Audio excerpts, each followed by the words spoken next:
Marcas de uma família saudável. Vamos ler a Bíblia, por favor? Uma boa maneira de começarmos a falar sobre as características de uma família saudável é lendo a Bíblia Sagrada. Você pode estar de pé, por gentileza? Vamos de pé, como um exercício aí de reverência e zelo para com a palavra de Deus, tratarmos aqui de algumas marcas que identificam uma família saudável. As irmãs lerão o primeiro e os irmãos comigo o segundo. E assim nós vamos juntos até no 9º versículo que nós estaremos lendo. Do 4 ao 9, eu vou projetar. Pastora Simone. Amém. Meninas, comigo então, vamos lá. Ouve, Israel, o Senhor, nosso Deus, é o único Senhor. Amarás, pois, o Senhor teu Deus de todo o teu coração, de toda a tua alma e de toda a tua força. Também as atarás como sinal na tua mão. Peraí, pulou. É aqui. Passou 2 de uma vez, meu amor. E estas palavras que hoje te ordeno estarão no teu coração. Tu as inculcarás a teus filhos, e delas falarás assentado em tua casa, e andando pelo caminho, e ao deitar-te, e ao levantar-te. Também as atarás como sinal na tua mão, te serão por frontal entre os olhos. Todos, vamos. E as escreverás nos umbrais da tua casa e nas tuas portas. Podem tomar os vossos assentos.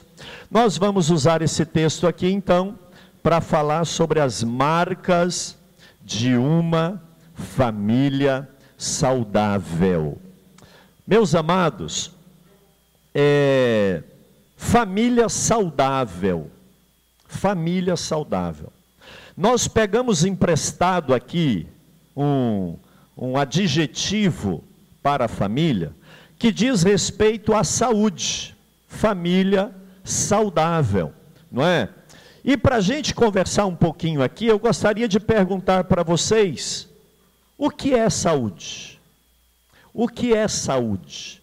Família saudável, o que seria, nesse contexto, o significado de saúde? Vamos entender a palavra para a gente poder aplicar isso nas famílias, tá bom?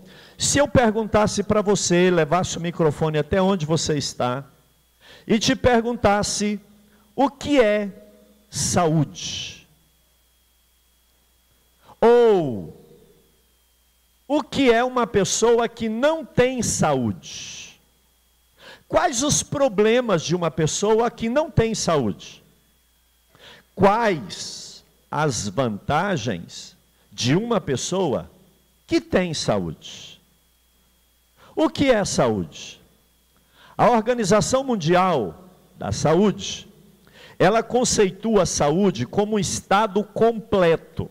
Olha aqui que interessante. A OMS, ela diz que saúde é um estado completo. Completo de quê? Físico, mental e social, de bem-estar. E não apenas a mera ausência de doença. Então, quando a gente pensa em saúde, a gente pensa logo em alguém que não tem doença. Mas a Organização Mundial de Saúde, ela vai além desse conceito, e ela fala que saúde, além de não ter doença, você precisa estar bem da mente. Você conhece alguém que faz exame de tudo e não acha problema nenhum?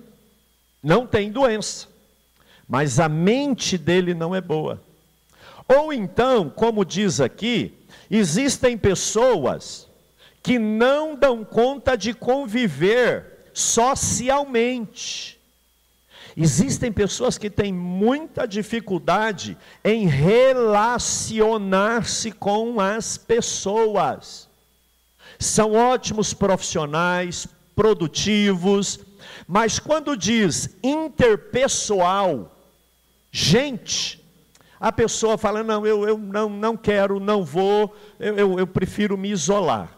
Então a Organização Mundial de Saúde fala que o homem, ele é um todo, fisicamente, e aí são as doenças, mentalmente, que aqui eu atribuo também as emoções, a alma, e também socialmente. Nós precisamos, para ter saúde, de estar bem nessas áreas. E eu coloquei aqui, por conta própria, eu não sou conselheiro da OMS, mas eu diria que físico, mental, social e espiritual. Porque o que resolveria eu estar bem fisicamente, né? Ter uma mente legal, me dar bem com as pessoas, se eu não tenho saúde espiritual? Então eu quero abordar aqui, eu e a pastora Simone, introduzindo esse assunto aqui, que quando nós falamos de família saudável, nós estamos falando de família em todo esse contexto, físico, mental, emocional, relacionamento dentro de casa e também vida espiritual dentro da família. Eu conversava com a pastora Simone sobre esse assunto aqui, e nós de longa data temos aprendido isso, que não existe família perfeita, né, meu amor? Não existe família perfeita. É impossível alguém ter uma saúde 100%, tanto física, mental. O pecado acabou deixando marcas na gente, em todas as áreas. Agora, ainda que a gente não tenha uma saúde 100% perfeita, é possível ser feliz e aproximarmos o máximo de uma família saudável. E é isso que eu e a pastora Simone queremos aqui, nesse ínterim aqui, conversar com vocês sobre as características de uma família saudável. Deixa eu perguntar aqui para vocês, eu gostaria que você se manifestasse. Quantos aqui gostariam, de verdade, os que já têm e os que ainda querem ter? Quantos aqui gostariam, se tem, mantenha, ou gostaria que fosse, ou gostaria de ter um dia, uma família saudável? Levante a mão assim, quem quer uma família saudável? Então, pensando e conversando e orando, nós chegamos aqui a identificar algumas, e eu destaco algumas, porque 50 minutos não daria para a gente falar de todas as marcas de uma família saudável. Então nós pegamos aqui algumas marcas que indicam que aquela família é ou não saudável. Tá bom? Então nós vamos entrar aqui na primeira marca. Qual que é a primeira marca de uma família saudável? De novo, vamos lá? Queridos, nós precisamos entender que num cenário de um mundo caído, corrompido, onde ninguém confia em mais ninguém, você está numa fila, você está desconfiado assim com a mão no bolso, não é? Você está num ônibus cheio, você está em qualquer lugar, você desconfia de todo mundo. Isso infelizmente nos leva até a não cooperar com pessoas que você fecha o vidro, você fica com medo. A sociedade, tanto no quesito segurança, quanto no quesito moral, ela não nos inspira a confiança. Pastor, mas o assunto é fidelidade. Preste atenção aqui. Fidelidade é a árvore. O fruto da fidelidade é a confiança.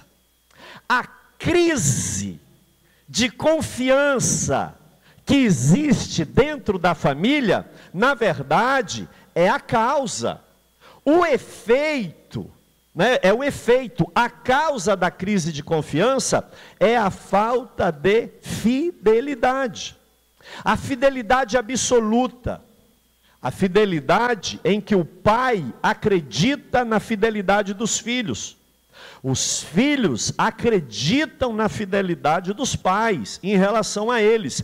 E o cônjuge acredita na fidelidade do outro.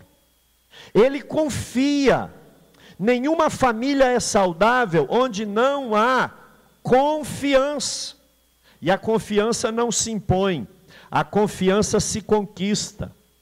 Pastor Benjamin, por que o senhor confia no seu cônjuge, na pastora Simone? Porque ela me dá prova de fidelidade absoluta. E a fidelidade absoluta dela me leva a descansar em confiança. A primeira marca que nós conversamos e chegamos num acordo aqui, é que uma família saudável, ela exerce a fidelidade absoluta. E fidelidade, gente, fidelidade, eu que escolho ser ou não. E veja que é fidelidade absoluta, é fidelidade na vida financeira, não é meu, é nosso. É fidelidade no meu corpo, é meu, não é meu, é dela. É fidelidade com o corpo dela, que não é dela, é meu. A Bíblia diz isso. Isso é fidelidade com os olhos. Pisca assim, dá uma piscadinha assim. Sabia que o seu olhinho tem vontade própria? Sabia? Sabia que o seu olhinho tem vontade própria? E a Bíblia chega a dizer de concupiscência dos olhos. Sabe o que é isso? O seu olho tem desejo que a sua mente não quer, mas o seu olho quer ver. Não é? Então nós precisamos ser fiéis por completo.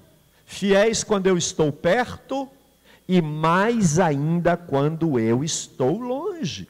Uma família saudável que tem plenitude, harmonia, ela tem que ser uma família fiel. E quando nós praticamos isso daqui, a gente começa a desenvolver a confiança dentro de casa. Sabe aquele ciúme que arde? Falta de fidelidade. A falta de fidelidade gera o ciúme doentio em uma pessoa normal, porque ele fala, eu não acredito. E a confiança é como um vidro, alguém já disse, uma vez quebrado, você pode até emendar, mas quem olhar vai ver a cicatriz. Vai ver a cicatriz. Pastor, como eu não trago cicatriz para minha família? Tenha uma vida de fidelidade. E uma coisa interessante que a gente encontrou é que o sétimo dos 10 mandamentos, o sétimo mandamento, e para quem é estudioso da Bíblia sabe que o número 7 é cheio de significado. Número 7 na Bíblia é o número onde as coisas se mostram perfeitas. Qual o sétimo mandamento? Não adulterarás. Fala de fidelidade familiar. Por que as famílias sofrem? Falta de fidelidade. Por que a família está doente? Falta de fidelidade. Gente, Deus pegou tudo o que Ele queria do homem e escreveu em 10 mandamentos. O sétimo, não adulterarás. Isso é tão tremendo que Jesus falou assim, olha, a Bíblia diz lá nos mandamentos, ela fala assim, não adulterarás. Porém eu digo mais, quem olhar para outra pessoa, homem ou mulher, e desejar, que tesouro, que avião, que pão, que sei lá o que, que desejo, que vontade, sabe o que a Bíblia diz? Já adulterou com ela. Fidelidade plena, fidelidade absoluta. Isso aqui, no mundo que nós vivemos, gente, isso aqui no mundo que nós vivemos, não é natural, não é, mas nós não somos naturais, amém? Família de Deus é espiritual, amém, amados? Fidelidade. Então, a primeira marca é a marca da fidelidade absoluta. Vamos fazer um renovo de aliança nessa noite? De manter aquele voto lá do altar, de ser fiel até o dia da morte? Amém? Você pode virar aí para o seu cônjuge, você que está perto, e falar: meu bem, ó, só quando eu morrer, né? E eu não estou com pressa, né? E eu não estou com pressa, fiel até a morte. Fiel até a morte. Amém? Então essa é a primeira marca. E é interessante, meu bem, que essa marca, amados, o princípio de tudo é a fidelidade a Deus. Você não vai conseguir ser fiel a seu esposo se você não for fiel a Deus. É verdade. Você não vai conseguir ser fiel à sua esposa se você não for fiel a Deus. E a infidelidade, ela gera na mulher uma insegurança muito grande, porque nós somos emotivas. A insegurança causa o ciúme causa contenda e a casa fica desequilibrada. Não é? Pastora, como não ter ciúme? Ora para o seu marido converter, porque se ele for crente, fiel a Deus, você vai ter calma no seu coração. Então, esposos que estão aqui, se você não quer que a sua esposa seja ciumenta, ela te atormente, não é? Seja fiel ao Senhor. Se ela vê a tua fidelidade com Deus, ela vai ter o coração em paz. Amém. Segunda marca. Vamos caminhar aqui para a gente entender o que é uma família saudável, não é? E para a gente aproximar disso aqui, nós não estamos aqui falando como espécimes 100%, não, mas nós somos felizes. Diante de Deus e desse altar, nós somos felizes. Segunda marca de uma família saudável, qual que é, queridos? Olha só, nenhuma empresa, nenhuma igreja, nenhum ajuntamento de pessoas dá certo se não tiver papel para cada um fazer. Se não tiver as atribuições e responsabilidades que competem a cada um, não dá certo. Hoje, por que tudo está funcionando? Quem é do som está no som, quem é da mídia está na mídia, quem está na secretaria está na secretaria, recepção, direção, coordenação, professor, aluno, pastores, palestrantes. Então, papel é aquilo que eu desempenho ao longo da minha existência. E é interessante porque a gente exerce muitos papéis. Por exemplo, lá no trabalho você é um profissional, contador, fazendeiro, pecuarista, você é um empresário no ramo A, B, C ou D, você é um militar, um policial, papel profissional. Mas quais os papéis dentro da família? Amados, a nossa geração está tentando desconstruir os papéis da família, que Deus na palavra disse que o homem, a mulher e os filhos tinham que fazer. E eu quero pedir à pastora Simone, por gentileza, que nos fale um pouquinho aqui dos papéis da esposa. Amados, esse tempo pós-moderno que nós estamos vivendo, ele tem gerado muito conflito, porque a mulher, ela acelerou nesse desenvolvimento, ela conseguiu multifunções e multiatividades. Então, a mulher hoje ela é diferente da mulher de 100 anos atrás, que tinha um papel bem definido e limitava-se àquilo. A mulher hoje não é mais assim, ela sai de manhã, ela executa um trabalho fora de casa, tem um bom salário, volta para casa, já cansada, e ela quer dividir as tarefas, porque, ao final de contas, ela trabalhou e ela está cansada, não é? E o marido acaba que, com ela, desenvolve todas as atividades de casa, e nesse misto tem surgido muito conflito, porque ninguém sabe, de fato, qual é o seu papel. Mas se você perguntar para mim hoje, pastora Simone, qual é o papel, então, da mulher? Você que é mulher, qual que é o papel da mulher? A Bíblia é muito clara. Em Efésios, a Bíblia fala que nós, mulheres, nós precisamos sujeitar ao marido como ao Senhor.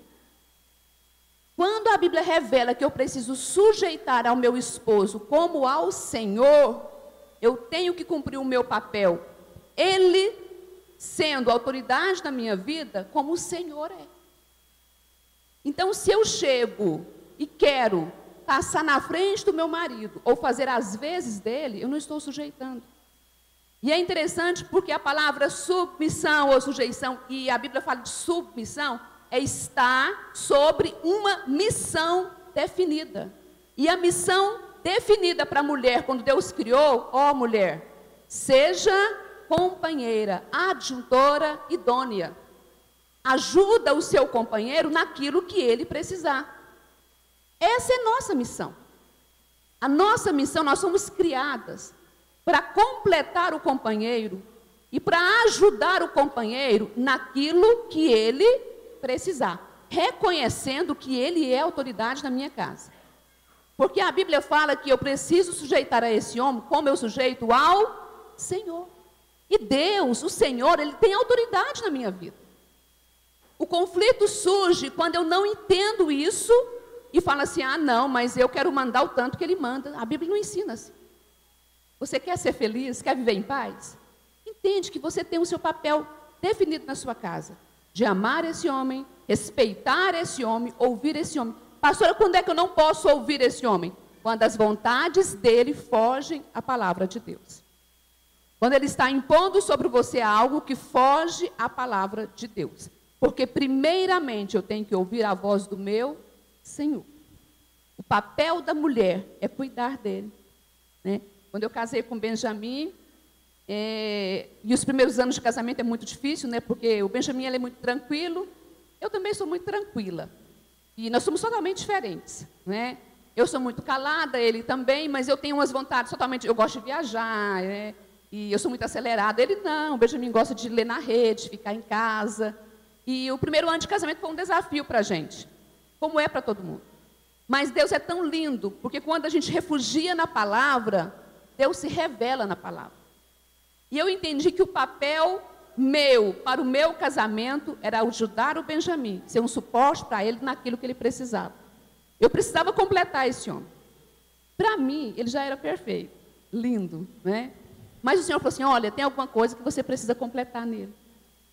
E eu comecei a dedicar tudo que eu podia e sabia para completar o Benjamin. Quando eu pensava que ele estava precisando de alguma coisa, eu estou aqui, né? E assim surgiu uma família muito feliz, muito feliz.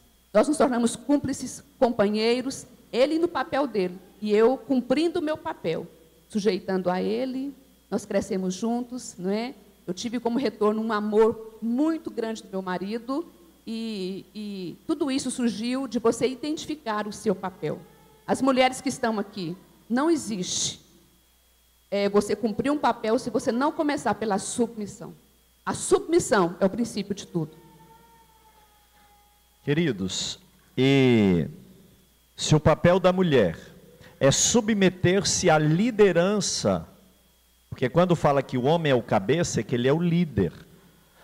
Mas é interessante porque o líder, infelizmente, alguns entendem isso muito mal, não é? Porque se o papel da mulher é ser submissa a essa liderança do homem, o líder que chega lá na sua liderança e bate na mesa e fala alto e fala que é do meu jeito, ele não é líder.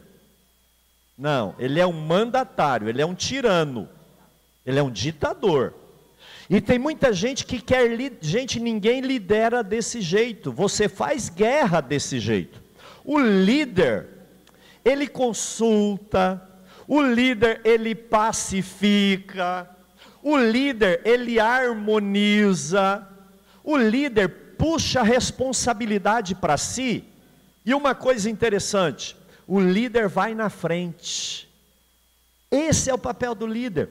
Porque se a mulher, a pastora Simone muito bem disse, se submete ao marido, como a igreja se submete a Jesus, a Bíblia fala que o marido é o cabeça da mulher, como Jesus é o cabeça da igreja. E que o amor do homem pela mulher tem que ser semelhante ao de Jesus pela igreja. Nós estivemos num seminário da família lá na sede semana passada, e o pastor falou algo muito interessante. Ele disse, gente, o peso sobre nós homens é muito maior, Porque quando Deus compara a mulher à igreja, eu vou perguntar para vocês uma coisa: a igreja é perfeita? Sim ou não? Não, gente, não é. Você é a igreja, você não é perfeito. E Deus compara a mulher à igreja e fala: a igreja se sujeita, a mulher se sujeita ao marido, como a igreja se sujeita a Jesus. Deus compara a mulher à igreja, e a igreja não é perfeita, mas a igreja compara o homem a Jesus. E eu te pergunto: Jesus tem alguma imperfeição? Jesus é egoísta? Como que ele amou a igreja? Amados, quando fala do papel do homem, que é o papel de cabeça, olhem aqui para mim, está dizendo que ele é líder, ele vai na frente, ele é guerreiro, porque protege, ele é, pela Bíblia, provedor, e a família cujo marido tem condição de preservar a esposa para ela não trabalhar fora, é o ideal, aqueles que têm condição. Nós ficamos aí uns 18 anos trabalhando os dois, né, meu amor? Quando nós chegamos num patamar, não de suficiência, porque quem aqui ganha o suficiente? Ninguém.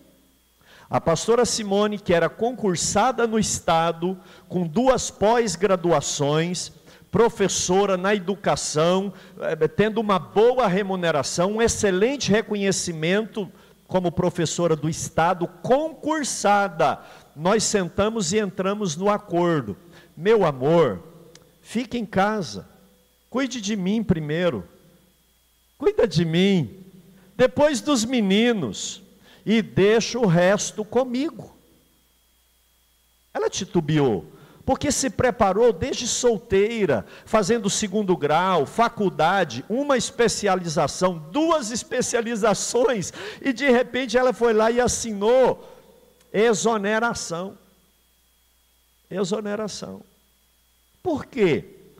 Porque a gente primou pela família, pela obra. Queridos, o papel do homem é o de guerreiro, é o de provedor, sim, a menos que a mulher possa e queira ajudar. Terceiro, o homem é sacerdote da casa. O tanto de Deus que tem na casa não deveria depender da mulher, mas sim do homem. Deixa eu dar um exemplo disso daqui. A família em que a mulher é comprometida com Deus, ela é comprometida com Deus. Filho e marido não. A família em que o homem tem vida com Deus, a mulher e os filhos acompanham. Raríssimo, raríssimo, você ter aqui na igreja um homem que é crente e a família não é. Mas se eu perguntar aqui quantas o marido não é crente, o filho também não é, algumas levantarão a mão, porque o homem é o líder, o homem é o guerreiro, o homem é o sacerdote. Em contrapartida, alguns cabeças de prego, e não da família, aqui é o que manda, aqui é do meu jeito, não, porque é assim, não, o cabeça é o líder, e se a casa está em convulsão, o que dá convulsão no corpo não é o dedo, não é a perna, é a cabeça, e isso requer de nós uma responsabilidade muito grande. Toda autoridade é proporcional à responsabilidade. Se você pensar bem, é muito melhor ser submisso debaixo da missão do outro, do que você estar na frente e falar assim: aqui eu que vou responder diante de Deus pela minha casa. Então, queridos irmãos, eu falo para vocês aqui, porque quando a Simone fala aqui, e tem gente que fala: pastora, não, eu acho que a irmã se sujeita muito ao pastor, porque você não sabe o tanto que eu amo, confio, e dou e me dou e tudo, porque eu tenho confiança. A Simone me ajuda na missão, e ela tem o meu amor, como a igreja tem o amor de Jesus. Esse é o ideal, essa é a definição dos papéis. Papel dos filhos, meu amor. Antes de você falar do papel dos filhos, deixa eu só deixar uma ressalva para vocês. A mulher, ela sofre muito quando o marido não está cumprindo o seu papel. Porque a mulher é muito emotiva, né? E eu tenho ouvido muitas meninas falar, pastor, é tão difícil sujeitar, porque ele não cumpre o papel dele, então eu tenho que fazer o meu e o dele. E nesse caso, né? Como faz? A família toda está sofrendo, porque de alguma maneira o esposo não está cumprindo o seu papel, e a esposa está tentando carregar sozinha, vem para a igreja, ora, pastor, eu falo para ele, ele vem fazer as coisas, eu falo para ele. Deixa eu deixar um conselho para você, não fale mais, né? Não fale mais. Deixa que Deus faça a obra, ore, ore. Um dos maiores conflitos na família é porque nós queremos ver a perfeição do outro, mas esquecemos de trabalhar em nós mesmos. E nós cobramos muito o outro. Ah, porque você é isso? Ah, porque a Bíblia manda você fazer isso, né? E esquecemos de fazer a nossa parte. Então, meninas, ore ao Senhor, continue vindo à casa de Deus. E se você está aqui nos ouvindo nessa noite e tem tido dificuldade em cumprir a sua missão em casa, eu acredito que todo o ambiente em casa, a alegria em casa, o contentamento em casa passa pela mão da mulher. É nós que conduzimos isso, né? O equilíbrio da casa está na sua mão. E se você disser para mim hoje, pastor, eu não estou conseguindo, eu estou com dificuldade. Um dos cursos fantásticos que nós temos é a experiência da mesa. Eu queria que as meninas ficassem de pé da experiência da mesa. Elas estão todas com um avental lindo. Eu não podia deixar passar. Olha que avental. Eu queria que vocês aplaudissem as meninas da experiência da mesa. Palmas para elas. Virem para a igreja para eles verem vocês. Virem para lá. Olha que lindo. E elas estão com um avental escrito a experiência da mesa. Podem sentar, meninas. Estão lindamente uniformizadas. Por que eu apresentei as meninas? Porque nesse curso, ele nos mostra a grande excelência de servir no lar. Elas não estão com esse avental porque elas vão cozinhar. Elas estão com esse avental porque elas vão temperar a família delas com alegria. Esse avental significa que elas vão colocar a mão num bom tempero de Cristo e temperar a casa, temperar os relacionamentos, gerar confiança. Esse é o significado desse avental. E se você está aqui hoje e fala, pastor, eu tenho dificuldade nessa área, minha casa não vai bem, eu faço o meu papel, mas tem algumas pessoas que não estão cumprindo, eu não estou conseguindo gerir esse ambiente na minha casa, não é? Faça o curso, a experiência da mesa, criando relacionamentos profundos. E é interessante que no papel da mulher, nós temos experiência da mesa, temos mulher única, não é? Nós temos fazendo a diferença, mulheres fazendo a diferença. São ferramentas e cursos que a igreja dispõe, porque nós erramos por não conhecer. E o papel do homem? Nós temos hombridade. Pastor João Roberto é um dos professores, sempre tem nos ajudado, Rafael. Nós temos aqui, educando filhos à maneira de Deus. Papel do homem, vida financeira, CRAU. Você não consegue fazer uma gestão da sua vida financeira? Você tem um planejamento mensal? Não é? Deixa eu te perguntar aqui, quem é mais rico? Quem ganha R$1.000 e guarda 100 todo mês?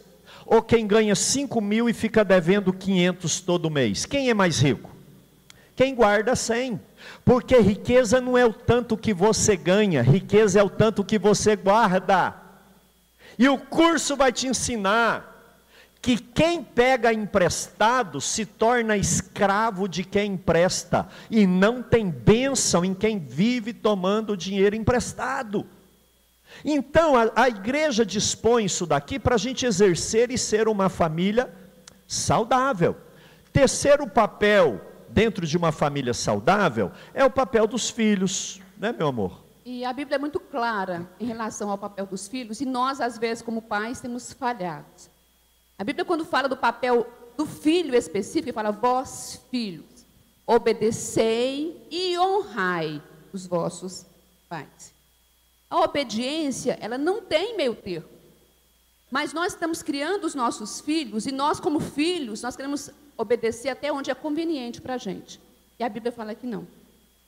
A obediência, ela precisa ser completa. E junto com a obediência, vem a honra. E a honra é o respeito. E como isso tem falhado na família, né? Como nós precisamos ensinar os nossos filhos a honrar os pais, e como nós precisamos honrar os nossos pais. E um dos cursos excelentes que a gente tem é Criando Filhos à Maneira de E Deus. é interessante que eu nasci num lar em que a gente pedia benção, o pai, a mãe, o tio, o avô, qualquer um mais velho, benção, né? Benção. Hoje em dia as pessoas falam assim, hoje em dia não tem mais isso. Sabe por que não tem mais isso? Porque nós não ensinamos. Chegou um ponto lá em casa que eu mais a Simone paramos e falamos assim, peraí, os nossos filhos não estão pedindo bênção para nós. Reunião de família. Senta aqui, a partir de hoje, como que era lá em casa? Não é que a gente não abençoava, mas como que era lá em casa, Tiago e Raquel? Nós íamos lá no quarto abençoar os meninos, como se eles fossem bebezinhos. Ô Ana Beatriz, 20 anos, eu te abençoo, minha filha. Ô Érica, ô Benjamin Neto, e voltava. Aí a gente falou, peraí, eles não são mais bebês. E é interessante que a gente passava no quarto para verificar se a janela estava aberta, se estavam cobertos, se tinha escovado os dentes. E nós temos que ensinar os filhos a cumprir as obrigações, não é? E a gente foi para a reunião. Fizemos a reunião falando assim, a partir de hoje a doutrina é outra. Nós não vamos mais até vocês. Vocês virão buscar a bênção em nós. E foi interessante porque para isso acontecer, nós mostramos a importância da bênção, do princípio da bênção. A bênção precisa ser conquistada. Nós temos que buscar a bênção. A Bíblia nos ensina nós corrermos e pegarmos a bênção. E nós explicamos isso para os filhos, não é? Como era importante eles quererem a bênção. Ele disse, olha, nós temos uma bênção específica para vocês, mas vocês têm que querer essa bênção. Todo dia. E hoje mudou lá em casa. Já tem um tempo que nós fizemos isso. A Bia vem em casa, pai, bênção, mamãe, bênção. Aí chega lá, dá um beijo a Érica, pai, me deram um abraço, pai, deita comigo um pouco, né? A Érica já é mais melosa. Posso deitar no meio de vocês dois, né? Aí ela fica lá um tempo, daí a pouco vai embora, vai para o seu quarto. O Benjamin Neto está ali, pegando aula de música na orquestra, mas nós é quem não ensinamos os filhos a buscar a bênção. Por que pararam? Porque nós paramos de mostrar o papel dele, de honrar e obedecer. Honrar respeitando.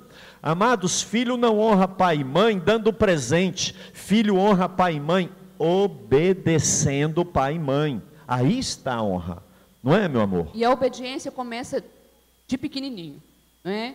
Eu estava verificando essa semana uma cena e eu vi a mãe preocupada porque a criança dela de 2 anos estava nervosa, brava, e ela disse, mas se eu bater, ela vai ficar lembrando de mim só como eu a mãe má, né? E aí eu perguntei para ela, você lembra de você quando você tinha 1 aninho? Ela disse, não. Eu falei, você lembra de você quando você tinha 10 anos? Ela falou, lembro. Eu falei, Deus é tão perfeito, né? Que a primeira infância, Deus tira da gente, porque é a infância que o pai tem que consertar um menino e apertar algumas coisas para chegar no prumo, não é? E quando tem 10 anos, você começa a lembrar, que é o tempo que você vai só estruturar aquilo que você ensinou. Eu falei, agora é a época de você mostrar para ele o certo e o errado. Ele não vai lembrar de 10 anos da sua correção agora, não é? Mas vai aprender o certo e o errado. Agora ele vai aprender. E quando ele tiver 10 ou 12, ele vai lembrar, mas não vai sentir as dores de 1 aninho. E ela falou, pastor, ele tem só 1 aninho, e aí, porque por ter 1 aninho, ela estava deixando a criança bater no rosto dela. Então não pode. Não é? Tá errado. É de pequeno que você ensina. E para esse assunto, nós temos um dos melhores cursos aqui na igreja. Chama Educando Filhos à Maneira de Deus. Educando Filhos à Maneira de Deus. Que ensina o papel dos filhos, mas que também ensina o papel dos pais. Eu até costumo, quando eu vou participar aqui de algum curso, às vezes me convida para dar uma ou outra aula, eu falo, na verdade é assim, educando pais à maneira de Deus para criar os filhos, né? Educando pais para criar filhos à maneira de Deus. Esse curso é maravilhoso, por quê, amados? Se o filho deve honrar e obedecer aos pais, o mesmo texto lá de Efésios, capítulo 6, do versículo 1 até o 4, que fala, filhos, honrai os vossos pais, porque esse é o mandamento que tem promessa, obedecendo pai e mãe, no versículo 4 diz assim, pais, não provoquem a ira dos vossos filhos, mas criai-o na disciplina. Filho é disciplinado por pai e mãe, não é igreja, não é escolinha, é pai e mãe que disciplina. Agora, eu posso terceirizar para babá, eu posso terceirizar para a escola, eu posso, mas é dever e obrigação, é papel de pai e mãe. Amados, filhos não odeiam pai e mãe porque são disciplinados. A Bíblia diz que quem ama, disciplina. E não, criança é assim mesmo. Não é, não é. Criança não é assim. Criança é educada, criança não fala palavrão. Criança é aquilo que os pais deixam ela ser. E aqui a Bíblia está dizendo, pais, não provoquem a ira dos vossos filhos. O que é isso? É pai que disciplina em público, é pai que fala palavrão para filho, é pai que dá castigo desumano, que não ama. Nunca discipline seu filho na frente das pessoas e nem na ira. Então aqui está dizendo, pai, não provoque a ira do seu filho. Aí, vírgula, preposição, mas criai-os na disciplina e admoestação do Senhor. Se o filho tem que honrar e obedecer, quem ensina ele a honrar e obedecer é pai e mãe, gente. É pai e mãe. A disciplina vem de nós, e quem escuta a gente falando acha que nós somos tiranos, carrascos. Não somos, mas os nossos filhos sabem quando nós falamos sério. Quando você olha para ele diferente, ele fala, esse olhar, eu sei. O seu filho só te escuta quando você grita? O seu filho tem que ser segurado para ele te obedecer, porque você ensinou ele a ser segurado. Então, amados, aqui uma família saudável, cada um tem papel definido. O marido, a mulher, o filho, a filha e também os pais. E para isso a gente só está introduzindo o assunto, a ideia aqui não é esgotar, tá bom? Mas é dizer que a gente já tinha os 3 filhos, e quando nós fizemos Educando o Filho à Maneira de Deus, a gente viu que tinha que melhorar demais. Demais da conta, tá? Então não tenha medo de aprender, vem fazer esse curso conosco, porque você vai ver que a palavra de Deus não deixa nada a desejar, amém? Terceira marca, qual que é, queridos? Eu não quero demorar, nós vamos alguns aqui, a gente vai ser mais rápidos. O que é responsabilidade conjugal? É responsabilidade do marido e da mulher para com o cônjuge. Pastor, mas é um encontro de família, aqui tem criança. Você não pense que os seus filhos não sabem que vocês namoram. Talvez sabem mais do que você. E é interessante que eles saibam mesmo, na medida da idade. Queridos, uma família saudável, o marido satisfaz a esposa. A esposa satisfaz o marido, dentro dos princípios bíblicos da santidade. A Bíblia chega a dizer que o marido não tem poder sobre o seu corpo, e não pode negar-se quando a mulher exige o seu direito. E é tão bom quando elas exigem o direito delas, né? Amém, irmãos? E sentir firmeza não, irmãos. Amém, irmãos? Alguém gritou um glória a Deus. Pastor, nós estamos dentro da igreja. Irmão, Deus criou isso antes do pecado. Deus fez a vida sexual, conjugal, antes do pecado. Não é pecado falar isso no púlpito, não. Pecado é a gente ver coisas erradas e divórcios acontecendo, adultério e infidelidade. O homem não pode negar a satisfazer os anseios e necessidades da esposa. A mulher, da mesma maneira, há uma responsabilidade conjugal. Eu não posso casar e não me preocupar com a minha saúde, o meu condicionamento. Inclusive, se necessário, procure ajuda médica. Mas você, mulher, não tem o direito de fazer birra com varão. Não. Você não me levou, você não me trouxe, você não me deu. Não é assim. Uma família saudável, ela é resolvida na área sexual, conjugal. E isso aqui é tão interessante, porque isso me preserva das imundícies que tem lá fora. Isso é tão sério, que a Bíblia fala assim: não vos priveis um ao outro, mas quando vos afastar para oração e consagração, que haja consentimento. Vou tirar 40 dias de deserto. Você que vai, a esposa, o marido, não. Você quer entrar, entra, mas a parte que me toca, deixa comigo. É assim. E fala, não, a Bíblia é tão interessante que fala que não exceda muito tempo, para que não caia no laço do inimigo. Sabe por que você está perdendo a sua esposa, varão? O seu marido, mulher? Porque não tem aquele zelo, aquele cuidado. Não é se arrumar, manter a saúde para outra, para outro, é para o cônjuge. Aquele bronzeado, aquela roupa bonita, aquele penteado, não é? Porque o casal tem que se completar. E se você não entender isso e jogar nessa área, sua família é doente. Você não é uma família saudável. Tá bom? Então isso aqui é uma área muito interessante. Até em Salomão ele fala assim: olha, beba água da sua cisterna. Beba água da sua cisterna.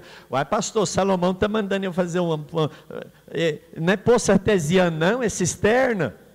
É uma linguagem poética, de que é uma fonte que descedenta, que vem saciar a sede um do outro. A Bíblia chama a companheira de jardim fechado. Os reis poderosos, eles tinham um jardim que só ele entrava, era o jardim dele. E fala que a mulher é esse jardim fechado, fonte selada, mas para o rei. O rei vai lá, a rainha tem o seu jardim. Então, amados, uma terceira marca, e eu quero que você entenda isso. Pastor, eu quero aprender sobre isso, como é que eu faço?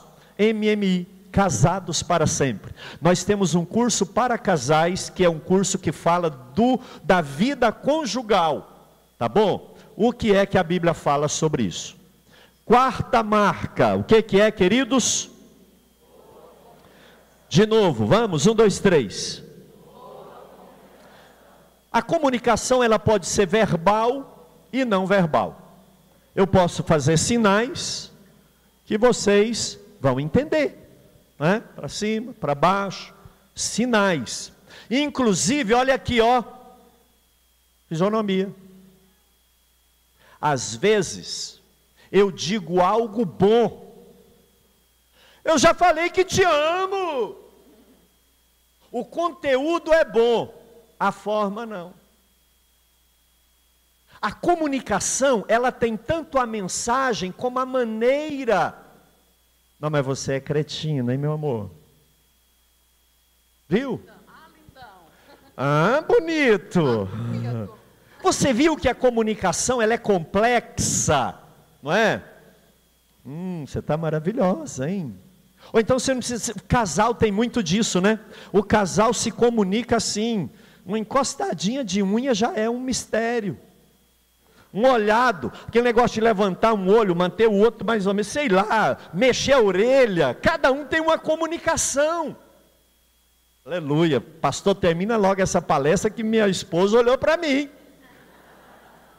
Meu marido falou um negócio aí que eu entendi, aleluia. Não vou nem esperar para pegar o certificado. Gente, a comunicação, ela pode ser verbal e não. E a verbal, além do que se fala, tem a maneira como se fala. E tem gente que vem falar: pastor, eu não falei nada demais. A comunicação, ela pode ser nula, ela pode ser pouca, ela pode ser mentirosa. Deus te livre da comunicação mentirosa. Não permita que a mentira entre dentro da sua casa.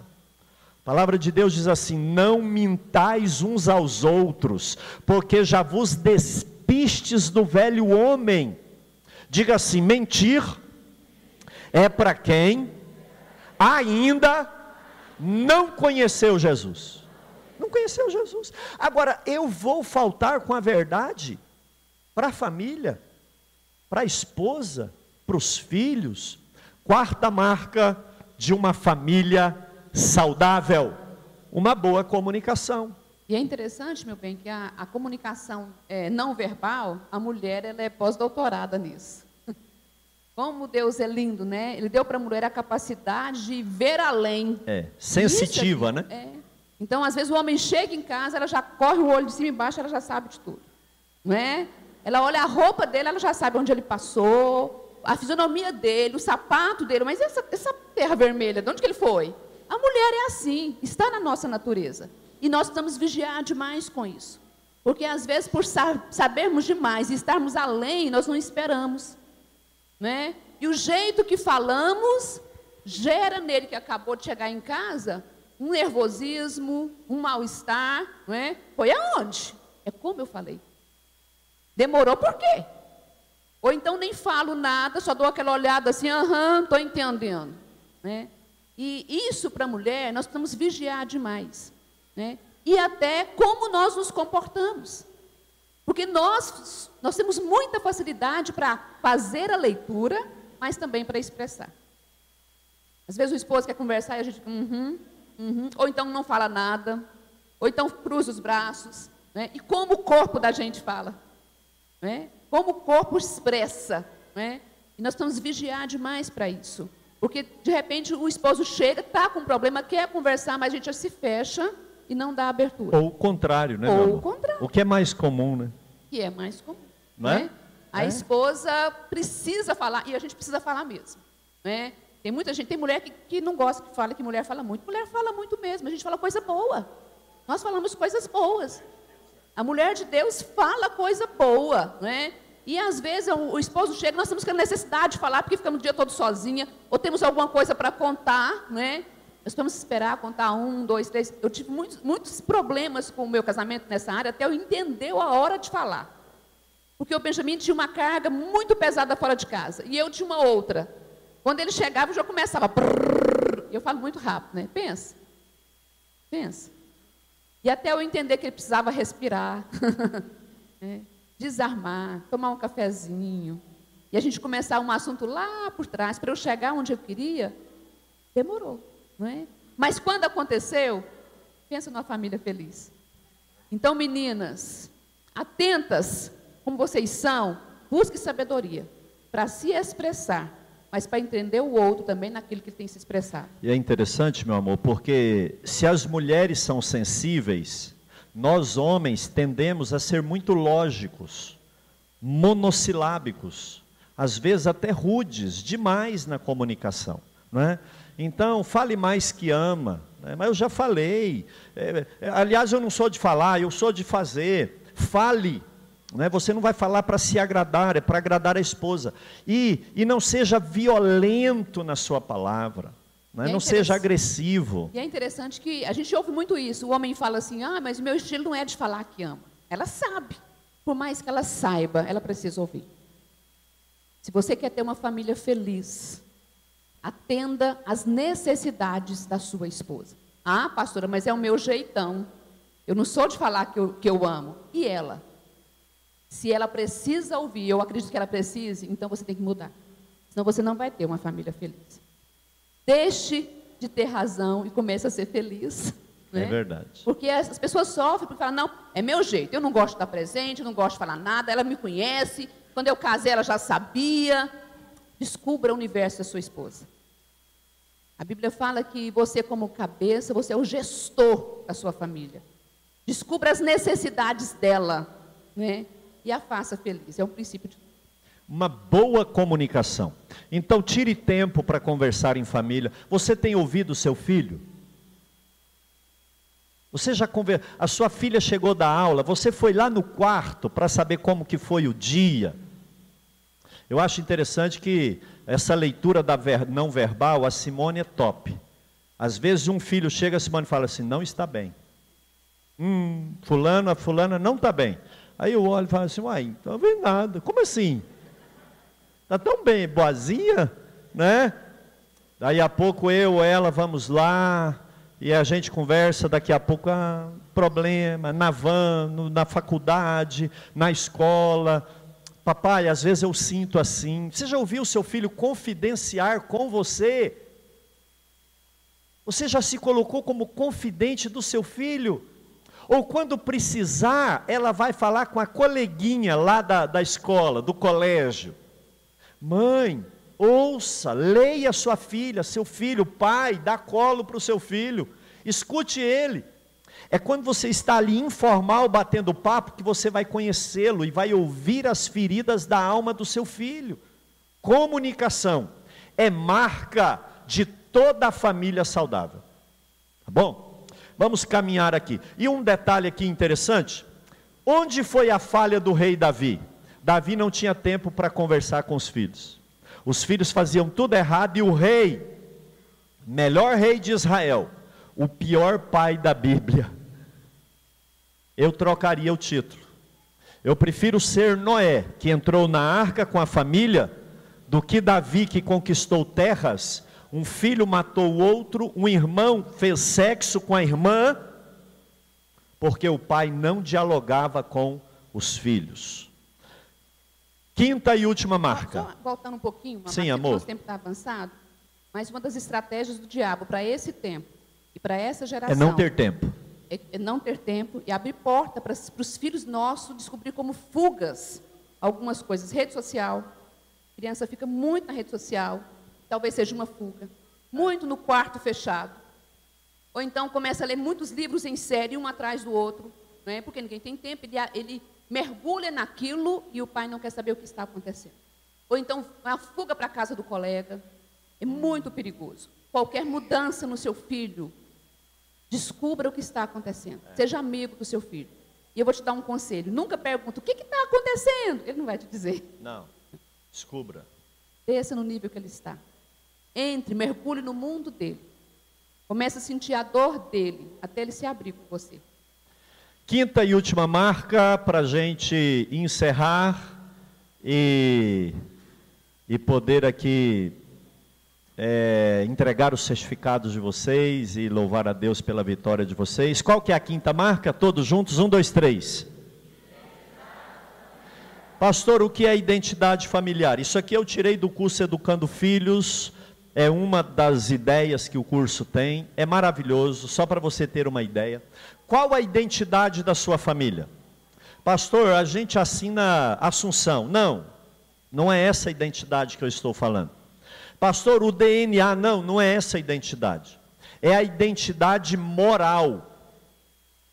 Qual a característica da sua família?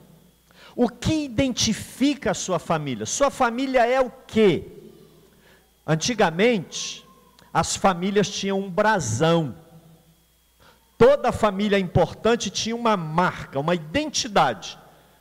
As pessoas passavam e já viam, esse aqui é da família dos Carvalho, dos Oliveiras, e a árvore dominava, não é? Silva, Gonçalves, e por aí vai. Identidade. Qual a identidade da sua família? Amados, identidade da família fala de princípios que a família tem. A sua família tem princípios? Você já sentou com o seu cônjuge, com os seus filhos, e em volta da mesa disse, olha, aqui em casa, essa é a nossa identidade. Nós somos uma família cristã. Somos uma família cristã? Ou não? As coisas acontecem. Não, eles sabem, a gente vai na igreja. Deixa eu te fazer uma pergunta. Quem olha para vocês, o dia a dia, identifica que você é cristão? Que você é crente? Ou você tem que falar e andar com uma Bíblia? O que te torna crente é um paletó e uma gravata? Mas como é que o pastor vem falar assim? O que te torna homem de Deus e mulher de Deus é o tamanho do cabelo? Qual a identidade sua? De caráter, de estilo de vida? Amados, o texto que nós lemos lá atrás, e aqui nós vamos encerrar isso daqui, ele vem falar que a família tem que ter uma identidade. A família, ela tem que ter uma moral. Qual que é a moral da sua família? Se não for a bíblica, está errado. A moral nossa é a moral da Bíblia. O que define a identidade da minha casa é a palavra de Deus. Não é novela da Globo, não é seriado, não é psicólogo que não seja cristão. O que identifica a minha família e me torna uma família moral, saudável, é a palavra de Deus. Os princípios que tem na Bíblia são seguidos dentro da sua casa? Essa é a identidade? Pois bem, nós queremos terminar aqui voltando no texto que nós lemos. E o texto que nós lemos diz assim: ouve, igreja do século 21. Esse texto de Deuteronômio 6:4 é conhecido como Shema Israel. Isso aqui é famoso. Em Israel, o menino com 12 anos e a menina com 13 anos se tornam responsáveis diante de Deus quando citam isso daqui com a Torá na mão. É o Shema Israel, ou ouve, ó Israel. E eles têm uma identidade que passa de pai e mãe para filho e filha.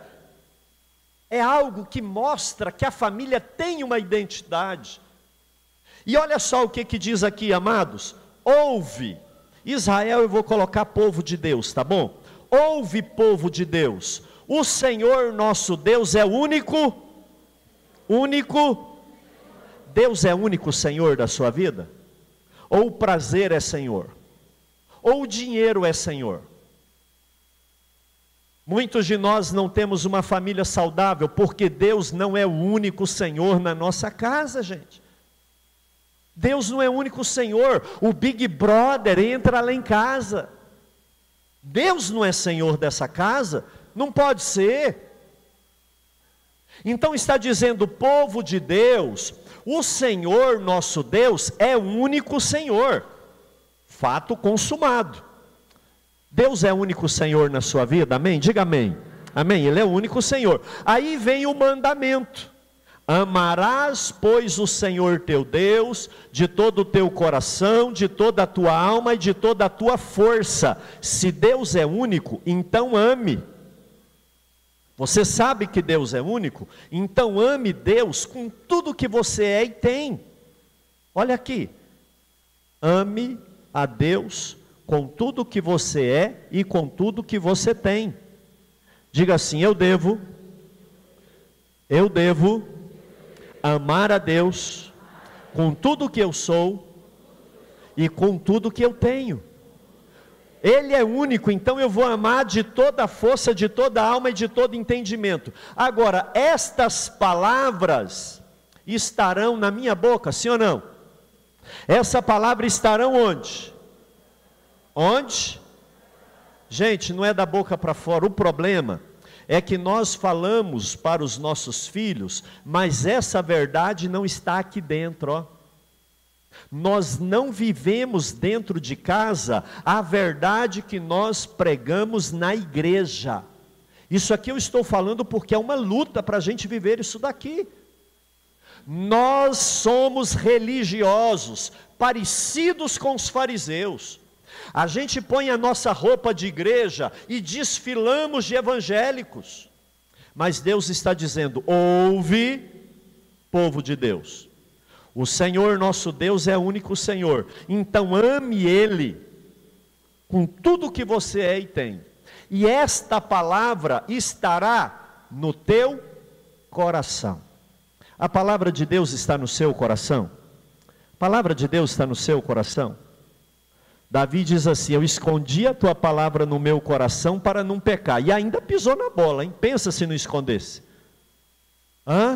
Então a palavra de Deus tem que estar no coração. O Shema Israel está dizendo o seguinte: os pais, preste atenção, são responsáveis pela vida espiritual da família. Aqui está falando com pai e mãe. Os últimos 3 versículos para a gente terminar. Olha lá. Vamos ler o versículo 7? 1, 2, 3. Tu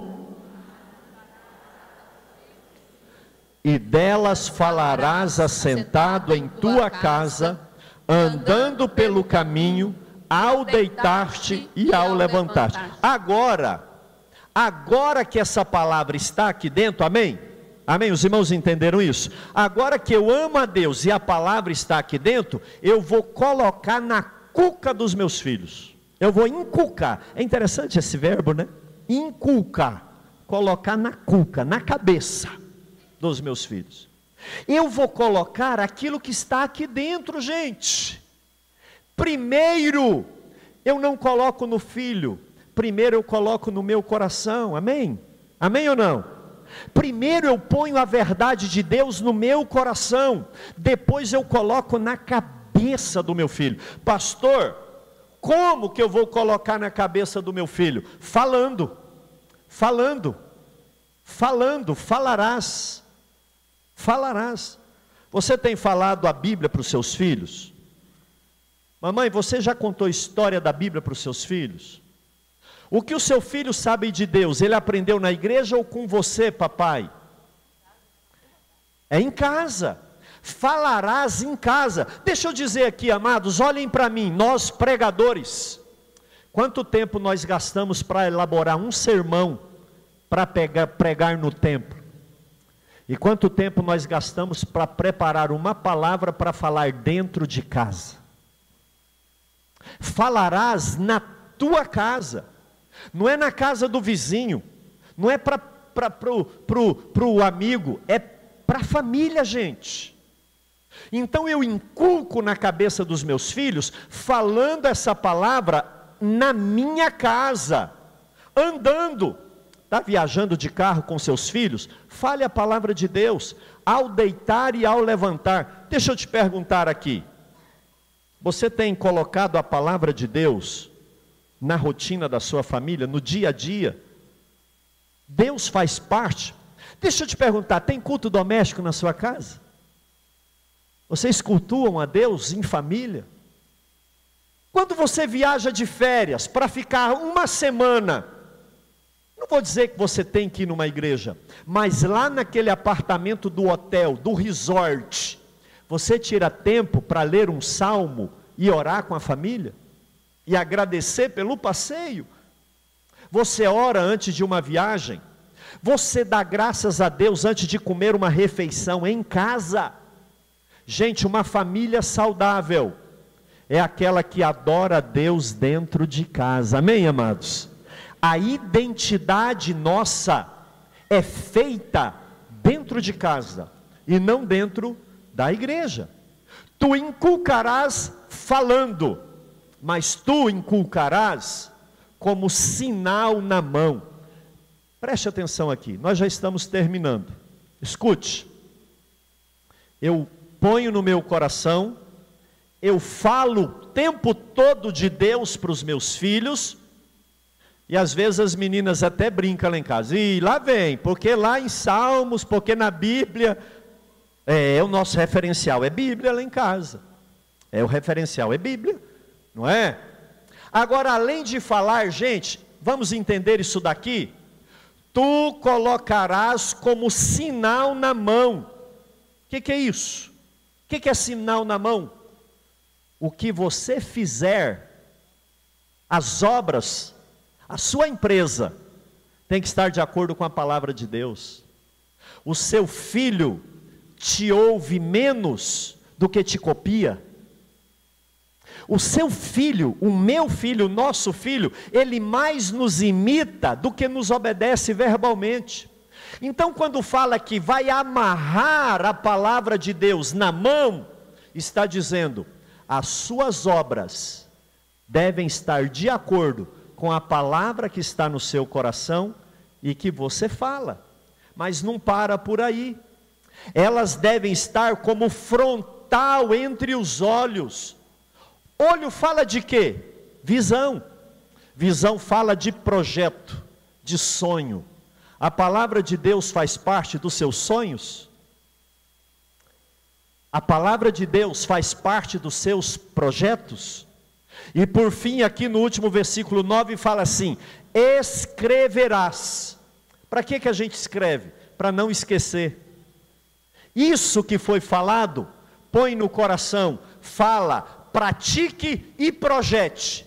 E para você não esquecer, escreve. Porque quando você escreve, você jamais esquece que Deus é o único Deus. E Ele é Deus dentro da nossa casa. Identidade familiar. Como que nós temos identidade familiar? Levando Deus para dentro da família. Deus está dentro da sua família? Nós vamos encerrar aqui, amados. Vamos ficar de pé? Alguma coisa, meu amor? Tranquila? 2018 é o ano da unidade. E a gente tem falado isso em todo o campo de Campinas, em várias igrejas, até outros ministérios, que não de Madureira, têm copiado como ano da unidade. Agora, escute, nós não teremos unidade na igreja. Fala aí, amor. Se não tivermos em casa. Se nós não tivermos unidade na família, jamais seremos unidos na igreja. Eu posso até ter um interesse com alguém, aí eu me aproximo, mas unidade de verdade, eu só tenho quando eu aprendo a ter unidade em família. Nós concluímos isso daqui dizendo o seguinte: a marca de uma família saudável é uma marca de unidade. Marido e mulher, ninguém entra no meio, é o casal, nem filho. A prioridade é Deus, o casal, depois os filhos, amigos e por aí vai. Amados, esta é, sinteticamente falando aqui em 60 minutos, algumas das marcas de uma família saudável. E eu quero encerrar aqui então orando e abençoando a sua vida, porque Deus te deu a sua família, sabe para quê? Para você ir de mãos dadas até o céu, amém? Amém ou não? Segure na mão aí do seu